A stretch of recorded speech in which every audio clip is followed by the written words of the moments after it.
Mesdames, Messieurs, bonjour et merci de prendre le rendez-vous de ce nouveau numéro de votre émission Instant Politique. C'est officiel depuis dimanche 8 février 2026. Joseph Fifame Djogbenou est le président de l'Assemblée nationale, 10e législature. Il a été élu à l'unanimité des députés de la 10e législature. Quelle attente par rapport à cette 10e législature et quel espoir les Béninois peuvent-ils nourrir à partir de cette députée? Nous en parlons dans cette émission. Et pour en parler, je suis avec Yedafo Koutiemé, journaliste. Yedafo Koutiemé, bonjour. Bonjour, Laurent Tonekes. Vous n'êtes pas seul, je serai également avec Omar Salouf, journaliste chroniqueur. Omar Salouf, bonjour. Bonjour Laurent, bonjour aux amis internautes. Une fois encore, bienvenue et merci de prendre le rendez-vous avec nous. Ma première question s'adresse à vous, Yedafo Koutiemé. Joseph Djogbenou à la tête du Parlement, était-ce une surprise pour vous ou bien c'est l'ordre normal des choses? Je rappelle qu'il était le président de l'IP Le Renouveau. Oui, il faut rappeler qu'au terme des résultats proclamés par la Cour constitutionnelle, le parti UP Le Renouveau détient la majorité absolue des députés. Et à partir de cet instant, tout le monde savait que le président du Parlement viendrait des rangs des élus de ce parti. Il se fait que le président du parti était également en lice, est élu dans la 23e circonscription électorale. Et donc, c'était prévisible en dehors de certains calculs. Et mieux, ce à quoi on ne s'attendait peut-être pas, c'était le consensus qui s'est dégagé autour de son élection, parce qu'il faut vous le rappeler, c'était une candidature unique pour la présidence de l'Assemblée nationale, et c'est sa candidature, ce qui suppose que et le parti minoritaire, donc Bloc républicain, et le parti majoritaire UP Le Renouveau se sont entendus pour dégager Joseph Djogbenou, qui va présider désormais pendant les 7 prochaines années à la législature, donc à l'Assemblée nationale. Alors, avant cette élection, beaucoup de noms ont circulé. On a entendu Abdoulaye Biotchani, président du parti Bloc républicain, au nom de l'accord de gouvernance de coalition parlementaire signé entre les deux partis politiques. Mais après, au sein de l'Union progressiste du Renouveau, on a entendu des noms circuler comme le nom de Gérard Benanchi, évidemment, Akhenaton et autres. Mais à l'arrivée, on constate que oui, et au nom de l'accord de gouvernance, à l'unanimité, les députés ont porté le choix sur Joseph Djogbenou, 109 voix obtenues sur les 109, 0 abstention, 0 rejet. Et dites-nous, est-ce que vous pensez que véritablement il fallait s'y attendre? Bon, d'abord, je note le consensus qu'il y a eu autour pour dire que c'est en réalité un boulevard qui s'ouvre pour Joseph Djogbenou pour sa législature. Maintenant, la source de ce consensus-là, c'est dû au fait que les deux partis politiques appartiennent à la même famille. C'est issu d'un même père de famille, je veux nommer le président Patrice Talon. Donc, je ne vois pas ce consensus se dérouler, s'appliquer sans a priori l'intervention du président Patrice Talon. Certainement qu'à un moment donné, il a rassemblé toutes les énergies autour de lui, toutes les forces en présence autour de lui pour donner des consignes, pour donner la voie à suivre. C'est vrai, c'est des gens politiquement mûrs, c'est des adultes, comme on le dit, c'est des gens autonomes. Mais à un moment donné, le président Patrice Talon a certainement dit son mot, a certainement dit la voie à suivre. Donc, le consensus qu'il y a eu autour, les noms qui ont circulé, moi, je mets ça sous le coup de... il faut quand même dire quelque chose avant que l'élection proprement dite ait lieu. Vous savez, dans un autre schéma, il y a quand même des gens qui sont derrière ces noms. Gérard Benanchi a un fief, a des lieutenants. Akhenaton a un fief. Il a des lieutenants qui ont envie de le voir au perchoir. Donc, c'est normal que sur les réseaux sociaux, ceux-là qui ont ces ambitions, qui ont cette envie-là, puissent écrire des choses isolément, sans même que cela ne soit une initiative de ces leaders-là. C'est normal que cela se constate sur les réseaux sociaux. Mais dans tous les cas, je constate que Joseph Djogbenou, avec la preuve de résilience qu'on lui a vue, parce que on le sait, à un moment donné, il était pressenti, ou bien on le pressentait à la succession du président Patrice Talon. Beaucoup estimaient que ça pourrait lui revenir de droit avec toute la bataille forte qu'il a fait par le passé pour l'avènement du président Patrice Talon. Il était cité parmi les probables successeurs du président Patrice Talon. Donc, je le vois dans un schéma de résilience et de consécration parce qu'il a été patient, parce qu'il n'a pas ronchonné quand un autre nom est sorti, parce qu'il sait que on n'a pas besoin forcément d'être président de la République avant de servir la nation. Alors, je reste avec vous, Joseph Fifam Djogbenou, président de l'Assemblée nationale. J'ai envie de vous poser la question, est-ce que c'est le bon casting?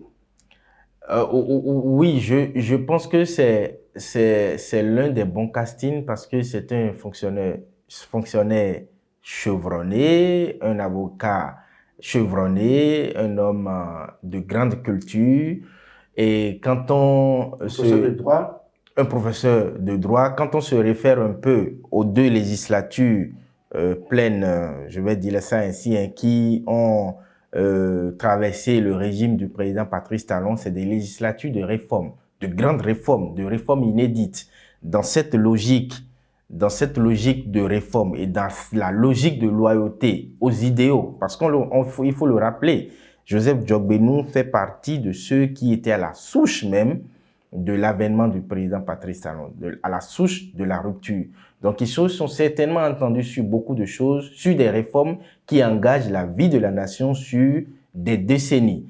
Dans cette logique-là, Joseph Djogbenou est très bien placé pour continuer à implémenter cette volonté commune qui a été décidée à un moment donné de l'histoire politique de notre pays. Donc, il doit être un bon casting pour continuer dans cet élan. Je vous pose la même question. Joseph Fifam Djogbenou, professeur de droit, avocat, on l'a vu au ministère de la Justice, garde des Sceaux, on l'a vu président de la Cour constitutionnelle. Est-ce que pour vous, c'est le meilleur casting parmi tous ceux-là qui avaient peut-être envie de diriger la 10e législature?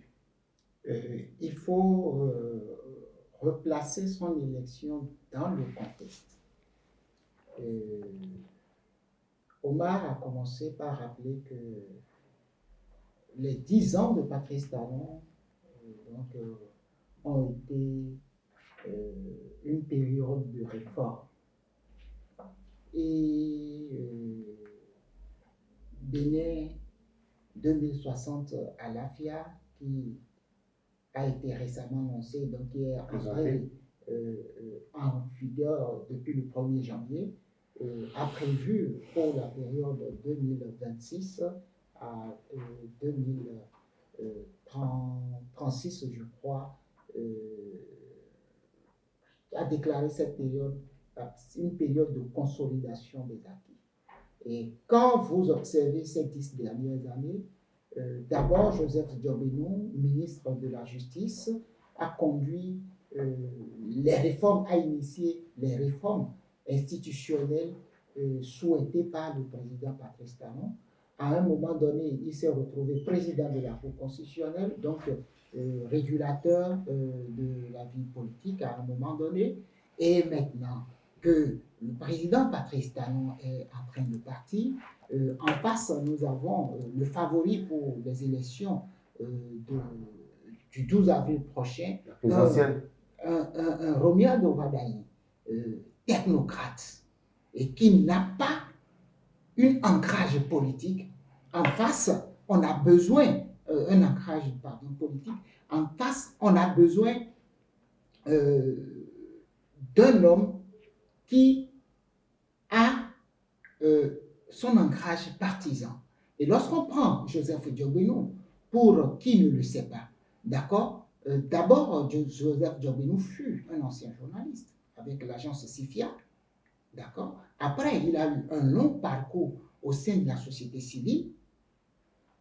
D'accord? Donc, déjà au sein de la société civile, il était au contact avec la classe politique.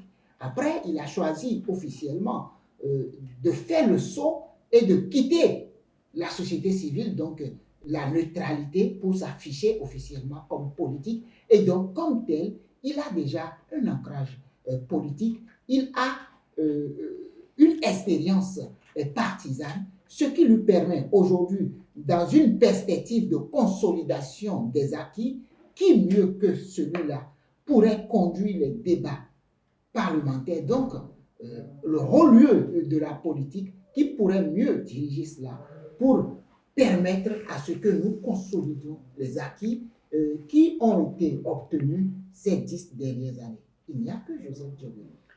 Joseph Dioguéno, c'est quand même un parcours. On l'a vu dans la société civile, vous l'avez rappelé, on a vu avec Mercredi Rouge tout ce qu'il dénonçait, on a vu ce qu'il a pu faire pour l'avènement de Patrice Talon au pouvoir, dont il a été l'avocat personnel avec tout ça. Et à un moment donné, on a vu Joseph Dioguéno, la Cour constitutionnelle, les Béninois, à un moment donné, peut-être on continue, commencer par reprocher des choses à Joseph Dioguéno, qui, en termes de notoriété ou bien de popularité, en réalité, aurait sombré un peu. Est-ce que vous pensez qu'aujourd'hui, c'est une occasion donnée à Joseph Dioguéno de remonter la pente politiquement et de peut-être corriger les erreurs? Vous avez rappelé les réformes qu'il a portées. Est-ce qu'il y a une occasion pour lui de corriger les imperfections de ces réformes? Comme je le disais tantôt, nous sommes dans une période de consolidation des acquis. Et consolider les acquis, c'est maintenir ce qui est bien fait, améliorer ce qui serait mal fait. Donc, vous convenez qu'il est là, c'est tellement. C'est une chose pour lui. État un acteur majeur des réformes qui ont eu lieu ces 10 dernières années, je trouve que Joseph Dioguéno a le profil pour faire ce job. Oui, étant président de la Cour constitutionnelle et donc dans la position du juge constitutionnel, les décisions ne sont pas forcément ce que la grande masse aurait souhaité entendre. Et c'est malheureusement cela lorsque vous êtes dans une position institutionnelle où il faut prendre des décisions. Vous prenez des décisions parfois qui satisfont certains et parfois qui ne satisfont pas tout le monde. Voilà. Évidemment, est-ce une opportunité pour Joseph Dioguéno de se faire davantage désirer ou apprécier par la population? Lesquelles populations, au cours des élections législatives, quand même, de 2023, ne lui ont pas accordé totalement sa confiance à Cotonou avec les résultats qu'on a pu avoir. Il a été pratiquement le seul élu pour sa liste dans la 16e circonscription électorale. Même si en 2026, il a quand même fait carton plein dans le zoo. Oui, déjà, je tiens à préciser que, à rappeler, comme vous l'avez commencé à le dire, que Joseph Dioguéno s'est donné une très belle occasion en 2026 de prendre sa revanche en tant que président de l'Union progressiste après l'événement de 2023 où, comme vous l'avez dit, il n'a pas su complètement tirer son épingle de jeu en termes de nombre d'élus dans sa circonscription électorale. Et il aurait pu être président de l'Assemblée nationale en 2023. Oui. N'eût été ses résultats. Oui, parce que justement, il n'a pas fait forte impression dans sa circonscription électorale. Il s'est donné tout le temps de préparer sa revanche et il a réussi en termes du côté élections législatives ou élections communales, carton plein. Dans le zoo. Ça, il faut lui tirer un coup de chapeau pour ça. Maintenant, et avec les étiquettes, il faut le dire ainsi, qu'on lui a collées durant son parcours politique sous le mandat du président Patrice Talon, que ce soit en tant que ministre de la Justice, président de la Cour constitutionnelle et ensuite président de l'Union progressiste Le Renouveau, comme il a su le faire entre 2023 et 2026, il va certainement trouver la bonne manière de redorer son blason politique en termes de loi, en termes d'initiatives parlementaires, en termes de tout ce qui va avec pour montrer suffisamment au peuple béninois qu'il est au service du peuple béninois. Le quoi qu'il pourrait avoir, c'est les réformes douloureuses qu'il faudra faire. Vous savez, on a une certaine habitude. On a souvent l'habitude de faire certaines choses qui n'arrangent pas souvent. Le président Patrice Talon a l'habitude de dire nos travers du passé. Ces travers-là, pour les corriger, il faut arriver à faire des réformes. Heureusement pour lui, faire des sacrifices également. Heureusement pour lui, 10 ans sont passés et les Béninois ont commencé déjà à s'habituer à une nouvelle donne sociale, à une nouvelle donne de citoyenneté. Donc, ça n'est plus comme au début au début du mandat où le changement brusque a amené beaucoup de grincements de dents. Il en a fait les frais. Les nouvelles lois, les nouvelles dispositions ont fait que les populations ont estimé qu'il est derrière le malheur du peuple. Maintenant qu'on a commencé à s'habituer, maintenant qu'on a commencé à comprendre qu'il faut changer de paradigme, il faut changer les manières de faire, il lui serait beaucoup plus facile d'initier de nouvelles lois, de continuer à renforcer, à consolider les acquis comme il l'a dit, consolider les acquis. Et pour consolider les acquis, il faut continuer à faire les réformes. Mais les réformes, ce n'est pas éternel. Il faut les faire pendant un moment et continuer à embellir ce que nous avons pu construire. On va pas tout le temps faire des réformes. Je crois que Joseph Djogbenou a cette opportunité maintenant de revoir certaines choses s'il le faut. Il y a des lois qu'on a prises et qui ont certainement montré leurs limites. C'est le moment pour lui de remettre tout ça sur la place publique des législateurs, de sortir cela, d'épousseter s'il le faut, de redorer, d'embellir s'il le faut pour que les Béninois sentent que nous avons fait un chemin, mais nous pouvons nous remettre en cause, revoir les choses pour le bonheur de tous.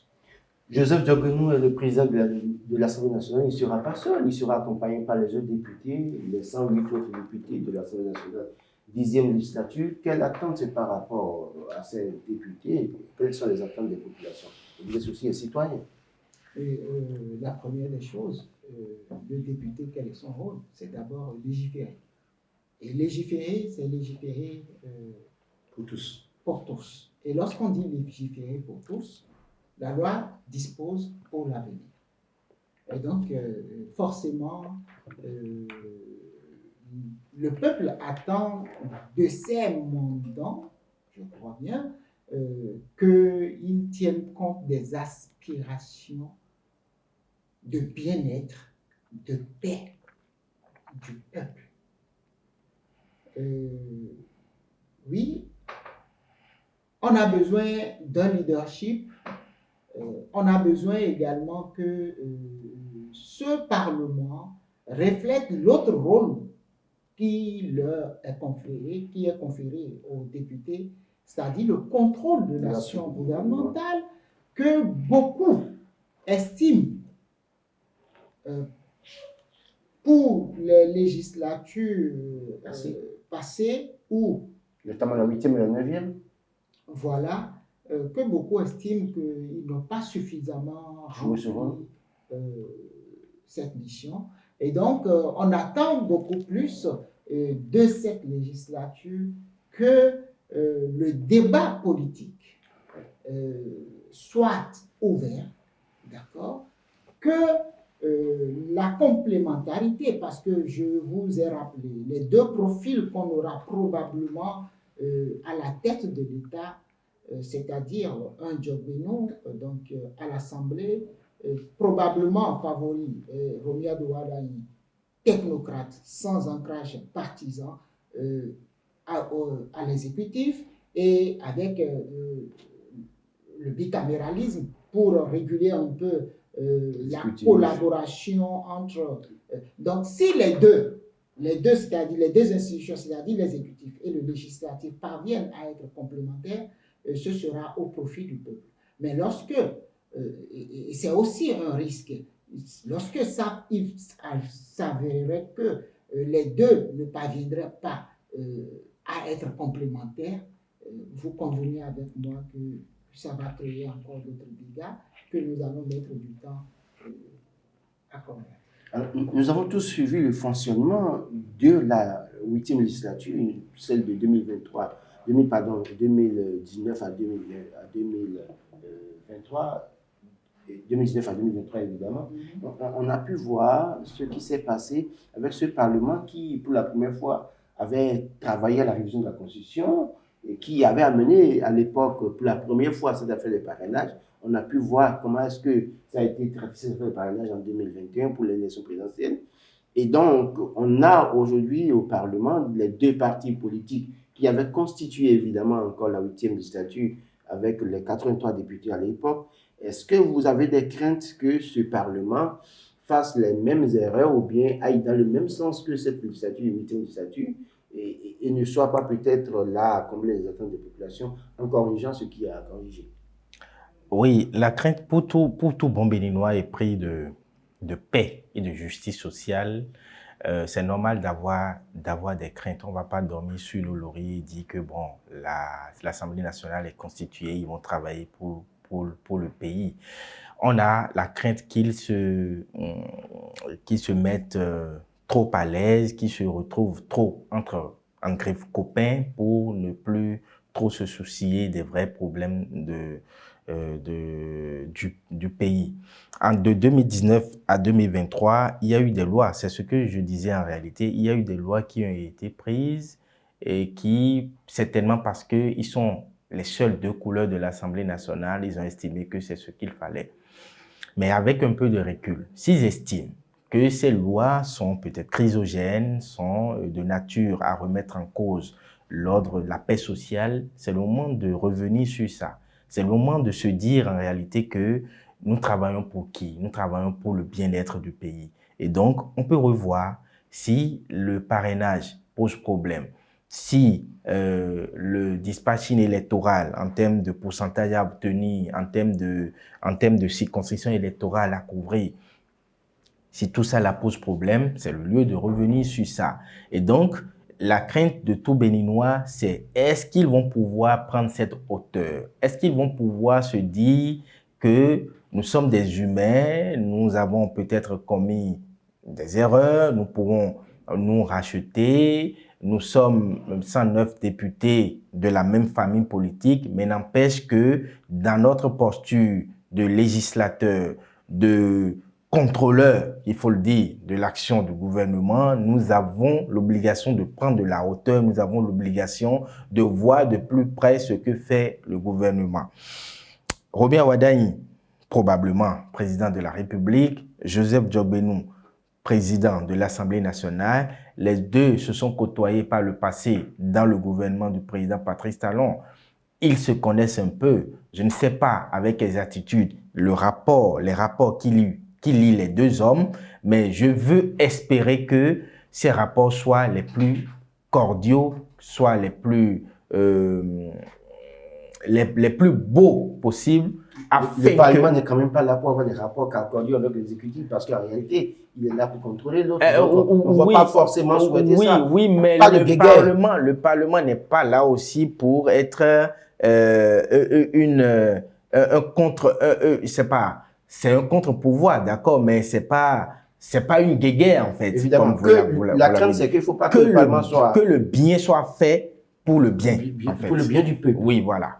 La même question que je posais à Omar Sanouf, n'y a-t-il pas des craintes d'avoir un Parlement 10e législature semblable à la 8e législature que nous avons, en tout cas beaucoup de Béninois ont dénoncé comme étant un Parlement monocolore qui a opéré la première révision de la Constitution avec tout ce que nous avons connu dans la suite? D'abord, les contextes ne sont plus les mêmes. Entre 2019, je crois, et 2023. 2026 2019, 2023, oui, pour la 8e législature. On avait un UP, d'accord, et un UPR qui soutiennent, ou du moins qui sont nés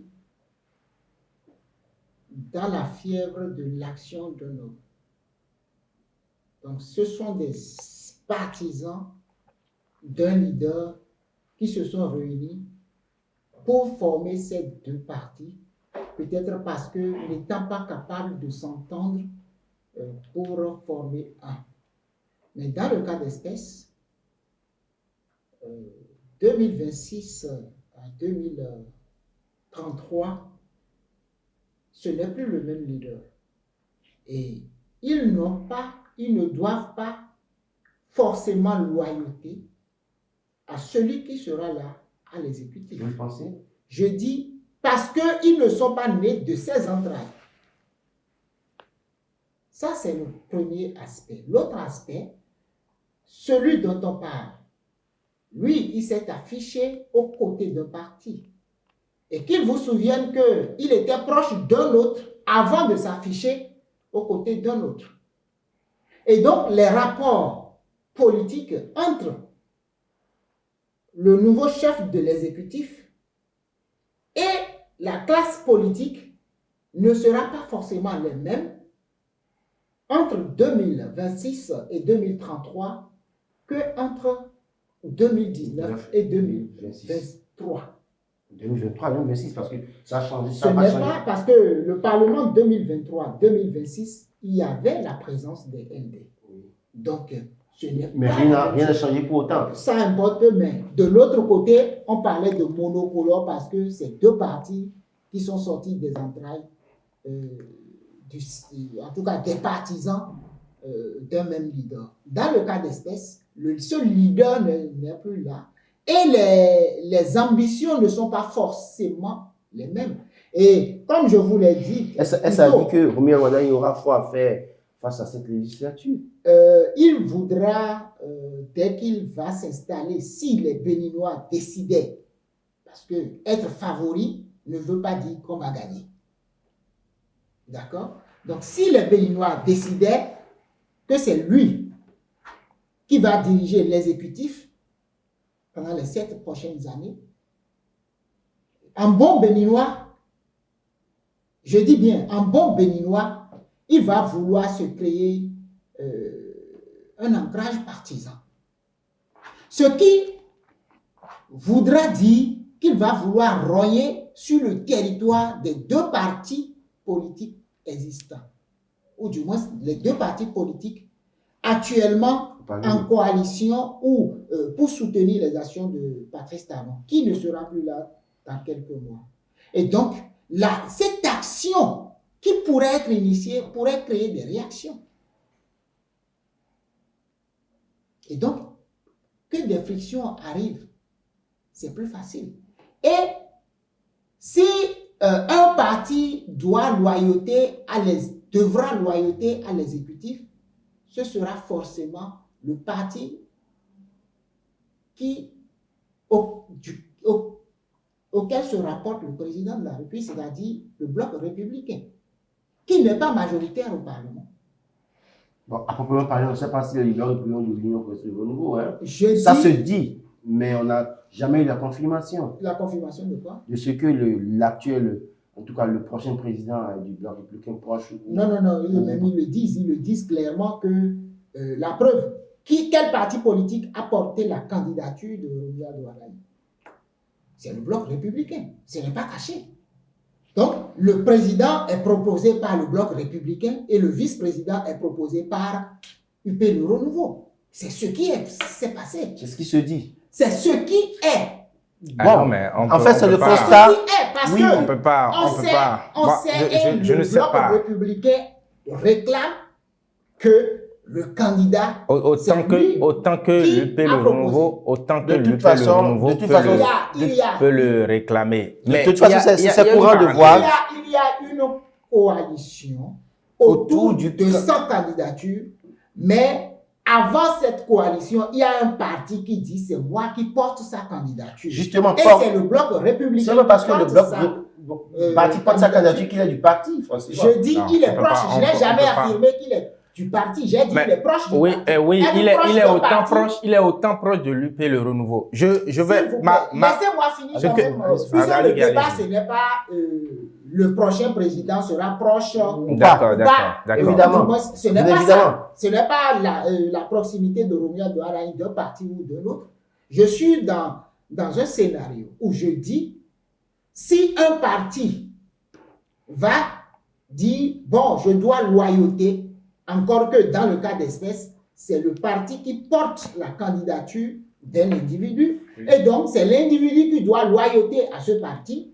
D'accord? Et donc, en conséquence, le bloc républicain, je le vois beaucoup plus proche de Romuald Ouaddaï si éventuellement le peuple décidait que c'est lui qui est le candidat, qui est le chef de l'exécutif.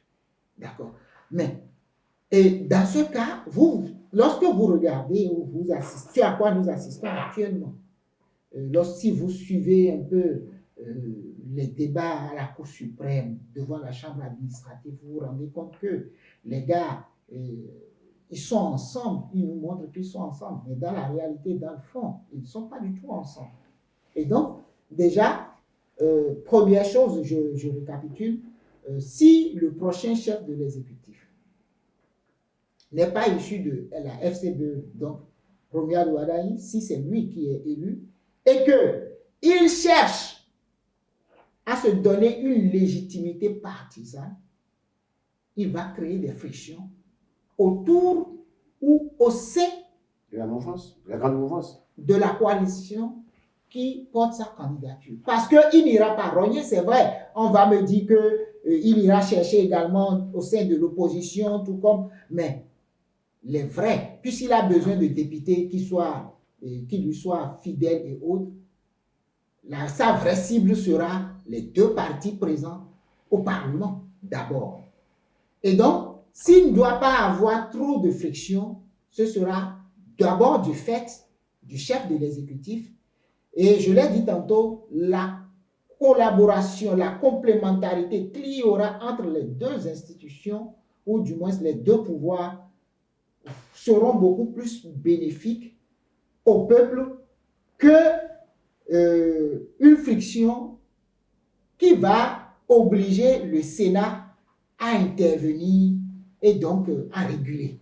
Alors, on a vu, je crois que Lafont Coutuimet l'a rappelé, la candidature de Romuald Ouaddaï a été portée en premier lieu par le Parti blanc républicain et le Parti Union progressiste qui donne la colistière, tout comme en 2021. Est-ce que vous pensez qu'aujourd'hui, Romuald Ouaddaï aura parfois à faire avec le Parlement 10e législature, encore qu'au sein de ce Parlement, le Parti Union progressiste a la majorité, 60 députés sur les 109, et contre 49 pour le Parti blanc républicain. Alors, de ma posture actuelle, peut-être que vous êtes dans le secret des dieux, mais de ma posture actuelle, je me refuse de penser que parce que Mariam Tchabi Talata est issue de l'Union progressiste Le Renouveau, et systématiquement, Romuald Ouaddaï est issu du bloc républicain où se sent. Oui. Mais je me refuse de le penser que Romuald Ouaddaï se sent proche du bloc républicain. Sa candidature portée par le bloc républicain aurait été que c'est l'Union progressiste, Le Renouveau qui c'est juste qu'il a dit en premier. Celui qui l'a dit en premier, ça ne veut pas dire forcément qu'il se sent proche du bloc républicain. Mais, excusez pour la parenthèse, pourquoi le bloc républicain l'a dit en premier? Parce que celui qui est président du bloc républicain était fort clos. Fort clos pour la présidentielle. Donc, il y a aucune gêne à dire que nous portons la candidature d'un autre. Mais celui qui est président de l'UP Le Renouveau, il est présidentiable jusqu'à ce qu'on nous annonce Romuald Ouaddaï. Donc, ce n'est pas facile de le dire dans un parti où celui qui est président du parti a des ambitions politiques Je ferme cette parenthèse pour dire en réalité que le schéma qui s'ouvre à nous, c'est que Romuald Ouaddaï devra jouer devra savoir jouer. Jouer comment? Un peu de diplomatie. Un peu de diplomatie pour savoir concilier les forces en présence. Il y a le bloc républicain. L'opposition qui est entre l'UP Le Renouveau et le bloc républicain, ça ne date pas d'aujourd'hui et ce n'est pas prêt de s'arrêter. Sur le terrain, vous et moi, nous avons constaté que la campagne n'a pas été forcément des plus amicales. Chacun est allé à la conquête de l'électorat. Ça se poursuit à la Cour suprême jusqu'à présent. Et donc, s'il revient à Romain Wardani, quand Patrice Talon va se retirer, il revient à Romain Wardani. J'espère qu'il prend déjà des notes, qu'il prend des cours auprès de son leader Patrice Talon, pour que dès qu'il sera élu, il saura comment faire pour contenir autant d'énergie du bloc républicain et de l'UP Le Renouveau. N'oublions pas que celui qui est l'actuel président de la République est toujours présidentiable jusqu'à un certain moment. Ne serait-ce que à l'issue des 7 ans à venir, Joseph Djogbenou peut être toujours candidat à la présidence de la République du Bénin. Comment Romain Wardani va contenir ses ambitions pour que dès qu'il sera élu, il se donne les chances d'être réélu? Comment il va gérer l'Assemblée nationale pour que, même si les lois, les propositions ou les projets de loi ne passent pas comme une lettre à la poste, mais pour que ça puisse passer quand même, pour que le contrôle de l'action du gouvernement ne soit pas une guerre ouverte déclarée entre l'Assemblée nationale et le pouvoir législatif. Il revient à Romain Wardani, bien sûr avec le secours du président Patrice Talon qui serait en ce moment en retrait, membre certainement du Sénat ou peut-être président du Sénat avec lequel le Sénat va arbitrer entre l'exécutif et voilà. Mais si, comme il a dit, si chaque fois il faut avoir recours au Sénat pour arbitrer, ça veut dire que le mal serait profond en ce moment et que le Sénat serait obligé de gouverner, d'arbitrer indéfiniment, d'arbitrer parce que la plaie serait béante entre législatif et exécutif. Je te demandais tout à l'heure si cette opportunité, en tout cas, Joseph Djogbenou à la tête du Parlement, n'est-ce pas une opportunité pour lui de corriger peut-être les imperfections, les réformes qu'il a peut-être entreprises et qui ont fait que les Béninois l'ont désavoué à un moment donné. En griffe, je ne dis pas désavoué totalement, mais pour un certain nombre de Béninois. Est-ce qu'aujourd'hui, je reviens sur le point de la question, de la Syrie, n'est-ce pas une opportunité pour Joseph Djogbenou de se préparer pour une revanche en 2033, lui qui a tant voulu être candidat en 2026? Joseph Djogbenou, candidat en 2033, ce sera la faute à Romain Wardani. Si il y a une complémentarité sincère entre le législatif et l'exécutif, la phase de la consolidation va se poursuivre dans le même sens. C'est lorsque la cohabitation sera difficile que le parti Union progressiste, le Renouveau, voudra prendre les choses en main et aller à la conquête de l'exécutif. Et donc, l'un dans l'autre, celui qui va détenir la clé pour que Djogbenou ne réveille pas ses ambitions d'être chef de l'exécutif, c'est encore Romain Wardani. Et c'est pour cela que je dis, il y a des erreurs. Bon, nous n'allons pas faire des consultations gratuites aux politiques. Et donc, il y a des choses qu'en tant que chef de l'exécutif, il va éviter de faire parce que en allant dans ce sens, il va ouvrir la brèche et les autres ne vont que saisir ces perches. Et puisque n'ayant pas d'ancrage politique, il lui sera difficile de parvenir. Et je voudrais juste lui conseiller de toujours se souvenir de la période 1991-1996. Si les mêmes causes, comme on le dit souvent, les mêmes causes produisent souvent les mêmes effets. S'il prend de façon condescendante la classe politique va répondre patiemment. Et en 2033, ils vont lui régler son compte.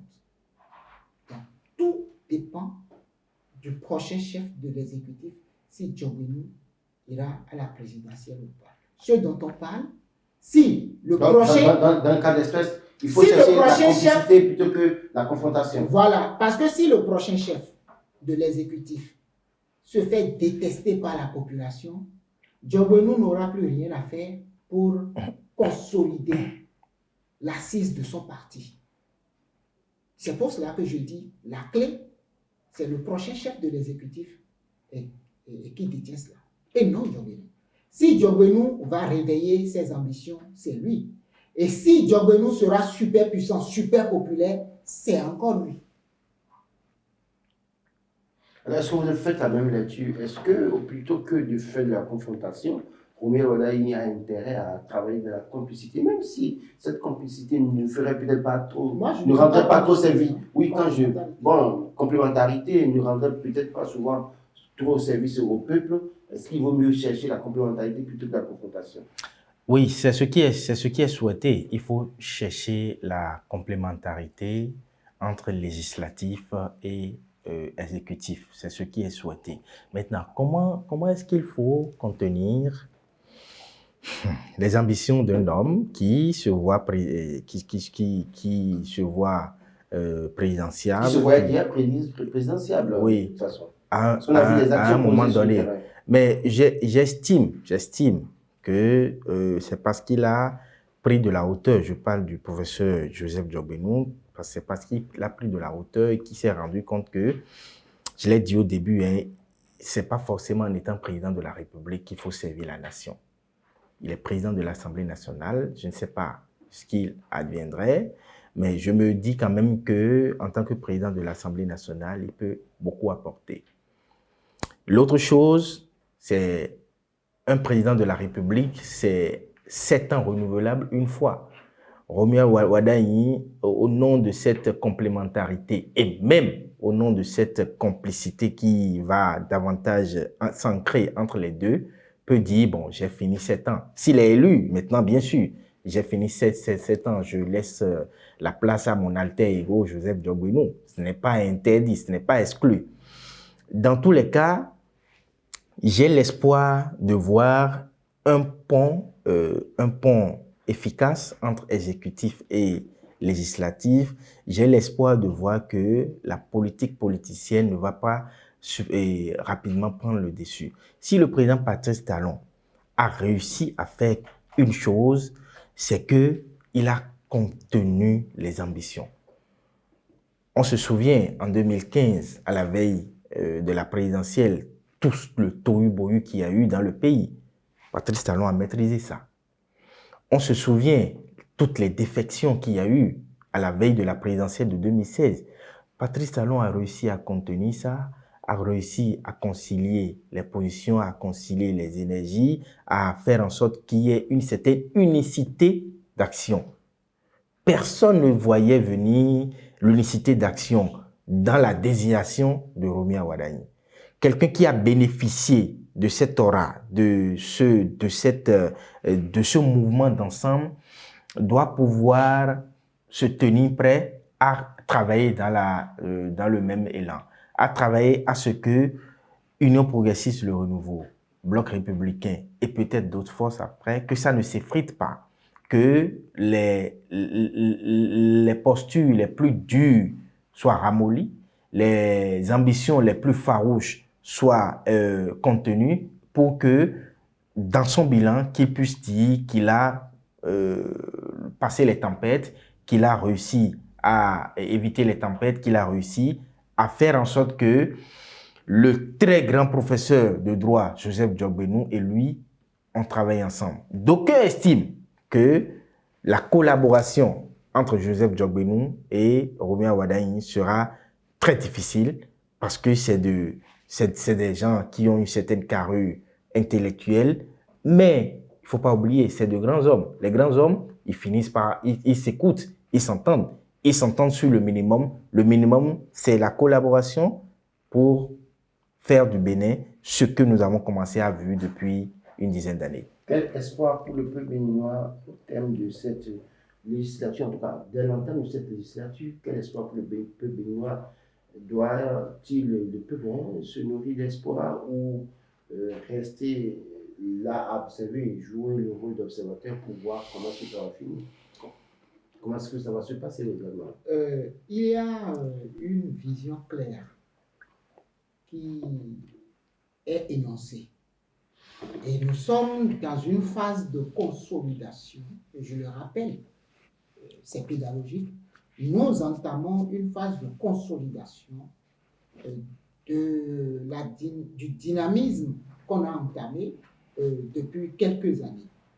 Et donc, cette phase de consolidation a permis à ce que ceux qui ont pensé le Bénin depuis quelques années ont fait un casting où on aura le politique au Parlement et le technocrate à l'exécutif, de façon à ce qu'il y ait une bonne complémentarité entre les deux pour que les ambitions énoncées puissent s'accomplir. Et donc, le peuple doit s'attendre pour ce septennat qu'on a entamé à ce que ce qui est fait se poursuive. D'accord? Ce qui est mal fait, les trajectoires qui sont biaisées soient redressées, donc, et puis que le Bénin tutoie les grandes nations. Et pour que le Bénin tutoie les grandes nations, ce n'est pas un parlement inféodé à l'exécutif, mais c'est permettre le débat politique, ce que le peuple veut, et permettre le débat politique, c'est que le Parlement puisse pleinement jouer sa partition qui est de voter les lois, mais également de contrôler l'action de l'exécutif. Maintenant, le Sénat, qui est une nouvelle institution, va veiller à la régulation entre les deux pour que les ambitions annoncées, parce que désormais, nous devons être focalisés sur ce qui est fixé comme objectif et ces objectifs-là. Quel sera le rôle du Parlement pour qu'on atteigne ces objectifs et quel doit être également le rôle de l'exécutif? C'est que l'exécutif propose des projets, prenne de l'avant pour réaliser les choses, mais que le Parlement vote les lois, donc dote le pays de lois favorables à tout le monde, au profit du peuple et aussi contrôle l'action de l'exécutif. Les populations minoristes l'envie d'avoir un parlement où le débat revient, le débat de fond sur les questions de développement reviennent, que ces questions reviennent en débat à l'Assemblée nationale. Pensez-vous qu'avec cette 10e législature, qui n'est pas moins différente de la 8e législature, les débats pourraient revenir et quelle pourrait être la qualité de ces débats? Voilà, le peuple nourrit cet espoir, mais beaucoup plus l'espoir que le panier de la ménagère soit beaucoup plus garni, avec peu de moyens. Donc le débat doit aller dans ce sens? Le débat doit aller dans ce sens. Nous avons vu que les réseaux sociaux, les réseaux de télécommunication ont commencé à donner le ton. Avec un peu de recul, je me suis dit que c'est peut-être cela augure de très belles perspectives sociales. Et donc, le peuple a besoin que les députés, quand ils s'asseyent pour légiférer, pour débattre, que cela concerne comment il faut baisser les taxes sur tel ou tel autre produit qui rentre dans la consommation quotidienne. Le peuple est intéressé par des débats qui vont faire en sorte que la libre circulation des personnes et des biens soit renforcée, qu'il n'y ait pas, je vais y arriver, qu'il n'y ait pas trop de contingence, qu'il n'y ait pas trop de régence par rapport à la vie quotidienne.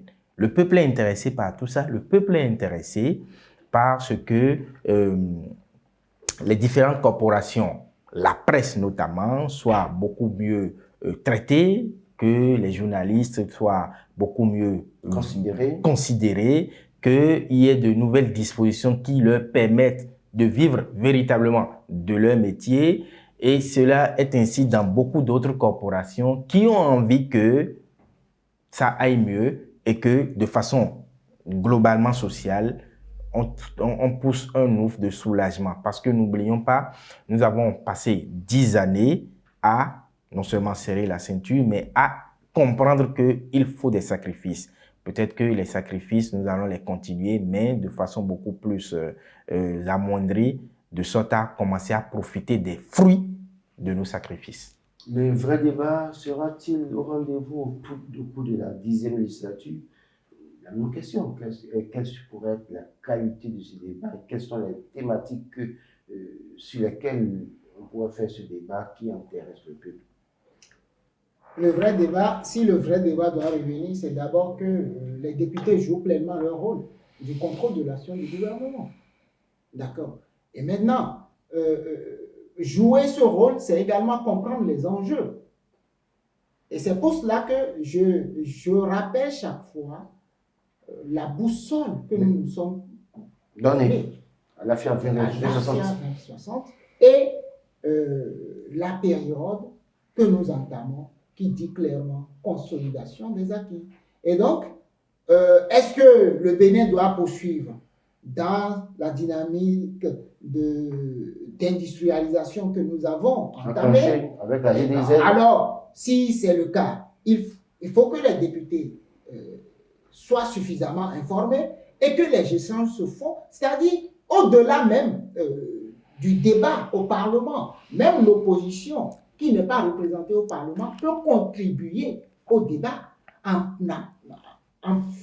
présentant des communications, en proposant des alternatives. Ce n'est que comme ça aussi que cette opposition, que beaucoup parient, beaucoup disent qu'elle va disparaître d'ici à là, ce n'est que en proposant des alternatives et non en restant dans la dynamique de la confrontation des invectives que le débat se fera. Autant l'opposition que les partis représentés au Parlement, si chacun rentre dans son rôle véritablement et que chacun est sincère et a à cœur le bien-être du peuple, les députés qui décident de contrôler véritablement l'action du gouvernement, et quand on dit contrôler, c'est autant question avec réponse, question orale au gouvernement, les commissions d'enquête avec restitution. Puisque c'était ça, beaucoup nous rappellent le Parlement, je crois, 1995 et 1999, où le Tchad, Greco. Oui, évidemment, il y avait un vrai débat de fond. Un vrai débat. Mais ce vrai débat a existé pourquoi? Parce que ces gens-là n'avaient pas la même perception du développement que celui qui était à l'exécutif à un moment donné. Et bien sûr, quand Soglo était là, après Soglo est parti, Kérékou est arrivé, et ça a continué dans ce sens parce qu'il y avait eu certaines divergences. Et puis, qu'on le veuille ou pas à l'époque, il n'y avait pas une vision claire. Donc, chacun venait défendre sa position. Aujourd'hui, nous avons notre boussole et au vu de cela, le débat doit pouvoir se faire. Chacun doit proposer les moyens pour atteindre ces objectifs que nous nous sommes fixés. Et ce n'est qu'en ouvrant le débat politique, en jouant franc jeu, autant l'exécutif que le Parlement, que le débat se fera. Et qu'est-ce que le peuple attend? C'est ces genres de débats. Maintenant, bon, les invectives, bon, c'est vrai, hein, le bas peuple aime bien quand c'est piquant, quand ça chauffe, le bas peuple aime. Mais ce n'est pas forcément lorsqu'il y a des invectives que le débat est de au vol. Le débat peut être de revol sans qu'il y ait d'invectives. Pensez-vous que les députés de la 10e législature, tous soutiennent le Parti Salon aujourd'hui, même si demain ils ne seront plus avec Patrice, ils seront avec Wadayi, pourront avoir, s'il est élu, pourront avoir le courage de toucher certaines questions essentielles, parce que c'est à ce niveau que le vrai débat s'opère. On a pu voir avec la 8e et même évidemment la 9e, même s'il y avait les démocrates au Parlement, il y a des questions essentielles que les députés de la mouvance n'osaient jamais aborder. Est-ce que vous pensez que la dynamique pourrait changer parce que ceci est plus Patrice Talon et pourrait, ça va être Roméo Wadayi, des questions essentielles pourraient être touchées pour heurter la sensibilité du pouvoir en place? Vous savez, ce qui est véritablement à craindre, je redis encore le mot du président Patrice Talon, c'est de retomber dans le travail du passé. Si il faut toucher des dispositions de la loi qui ne vont pas nous contraindre à tomber dans ces travaux du passé, pourquoi pas?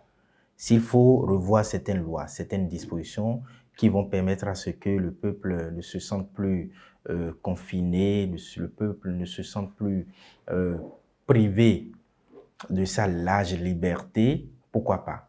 Et donc, je pense que ce n'est pas exclu qu'on ait des propositions qui tendent à faire ce que certaines lois, certains articles de certaines lois soient retouchés. Nous avons déjà révisé la Constitution plus d'une fois. Si les députés, à un moment donné, estiment qu'il faut revenir à une étape, parce qu'il faut faire preuve d'humilité, en fait. Ce n'est pas parce que nous avons quitté un point A pour un point B dans la Constitution qu'il est désormais impossible de revenir à un point A. Si nous avons expérimenté et que nous avons vu les limites de la nouvelle loi, on peut toutefois revenir sur le passé. Et donc, j'appelle au sens d'humilité de ces députés-là et même de la prochaine équipe exécutive, j'appelle à ce sens d'humilité-là pour dire s'il y a des dispositions de la loi qui méritent d'être touchées pour que tout le monde se sente concerné par le développement, il faut le faire. S'il y a des dispositions de la loi qui vont beaucoup plus nous propulser dans notre envie de développement, il faut le faire. S'il y a des choses à corriger, il faut corriger. Nul n'est parfait, la perfection, on le dit, n'est pas de ce monde. Patrice Talon a eu une vision extraordinaire pour le Bénin. Il est en train d'atterrir, il est en train de finir, il va bientôt passer le témoin. Si, avec un peu de recul, ceux qui l'ont accompagné estiment qu'il y a certaines dispositions à revoir, je crois que dans son fauteuil de retraité présidentiel, il va aimer qu'il y ait des avancées. Il a eu l'occasion de le dire, qu'il souhaite que celui qui va venir après lui fasse mieux que lui. Et c'est le souhait de tout grand homme, en fait. En novembre dernier, il y avait une modification de la loi fondamentale, une fois encore, après celle intervenue en 2019. Et pour que ce soit effectif, on a pu constater qu'il a fallu que des députés du Parti démocrate, en tout cas, décident de se désolidariser de leur parti politique et en quittant avec tout ce qu'on a connu le feuilleton pour la présidentielle aujourd'hui, pour que cette opération de réforme constitutionnelle, de révision de la Constitution puisse être effective. Aujourd'hui, les députés, ils sont tous ensemble acquis à la même cause. Doit-on redouter une nouvelle révision de la Constitution, tout comme en 2019? La Constitution n'est pas intouchable. Il n'est pas interdit. Donc ça peut intervenir encore. Il n'est pas interdit de toucher à cette Constitution. Maintenant, ce qui est à redouter, c'est qu'est-ce qu'on veut apporter à cette révision lorsque on va décider de toucher à cette Constitution-là. Est-ce que c'est pour l'améliorer? Si c'est pour l'améliorer, il n'y a pas de problème. Si c'est pour des questions précises, il n'y a pas de problème. Mais si c'est pour nous permettre de retomber encore dans le travers du passé, je crois que ce ne serait pas la bienvenue. Et je crois qu'après les 10 ans de Patrice Talon, le peuple désormais a compris qu'on a besoin d'une certaine rigueur dans ce pays pour nous permettre d'avancer. Et donc, toute action qui ira contre cela, même c'est le peuple même qui risque de se dresser contre cela. Et donc, c'est possible qu'il y ait d'initiatives ou de projets de révision, mais c'est également possible que ça ne passe pas. Ça ne passe pas parce que ce n'est pas parce que nous sommes du même camp qu'on va systématiquement voter. Omar Salouf, nous sommes pratiquement à la fin de cette émission. Doit-on redouter, puisque tous les députés, on a vu 109 députés voter, en tout cas 109 voix pour Joseph de Benoît, on a pu voir à peine pratiquement tous les membres du bureau ont eu 109, il y a eu 2 qui ont eu peut-être 108 sur les 109. Doit-on redouter une nouvelle révision de la Constitution avec ce Parlement totalement acquis à la cause de la mouvance présidentielle? Alors, d'abord, le mythe autour de la Constitution, de la révision de la Constitution est tombé il y a plusieurs années. Cette Constitution intouchable à tout point de vue 2019 nous a prouvé, et ensuite, avec 2025, ça nous a prouvé que c'est bien touchable. Ce qui est à redouter plutôt, c'est les révisions fantaisistes. c'est des révisions pour amener des situations chrysogènes. Si une révision doit nous conforter dans notre marche actuelle vers le développement, pourquoi pas?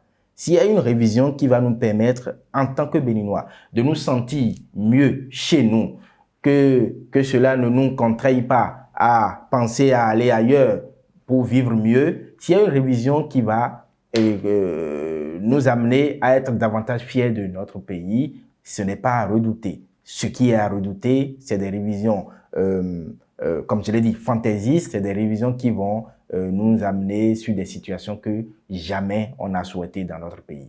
Omar Salouf, merci. Yeda Foukoutoumen, merci d'avoir répondu à notre invitation sur ce plateau. Mesdames, Messieurs, ce sera tout pour cette émission. Merci de nous avoir suivis. On se donne rendez-vous la semaine prochaine pour un nouveau numéro.